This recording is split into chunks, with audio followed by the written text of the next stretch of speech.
રાજકોટ મહાનગરપાલિકા કચેરી ખાતે આજે સ્ટેન્ડિંગ કમિટી ચેરમેન જયમીન ઠાકરની અધ્યક્ષતામાં સ્ટેન્ડિંગ કમિટીની બેઠક મળી હતી, જેમાં વિકાસ કામોની 47 દરખાસ્ત મૂકવામાં આવી હતી, જેમાં ભક્તિનગર સર્કલથી ગીતા મંદિર રોડ તરફ ફૂટ ઓવરબ્રિજ બનાવવામાં આવશે, સાથે જ વરસાદમાં જે રોડ તૂટી ગયા છે તેને રિપેર કરવા સહિતની દરખાસ્તો મૂકવામાં આવી હતી, જે સર્વાનુમતે મંજૂર કરવામાં આવી છે। આજરોજ રાજકોટ મહાનગરપાલિકાની સ્ટેન્ડિંગ કમિટીની બેઠક હતી।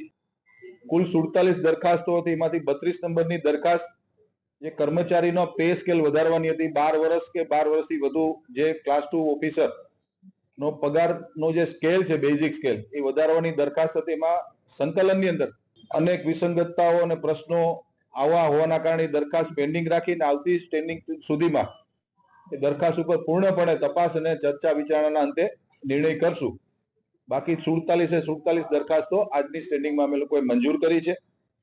કુલ 12,27,41,000 ના માતબર રકમના વિકાસ કામો આજે અમે લોકોએ ખુલ્લા મૂક્યા છે।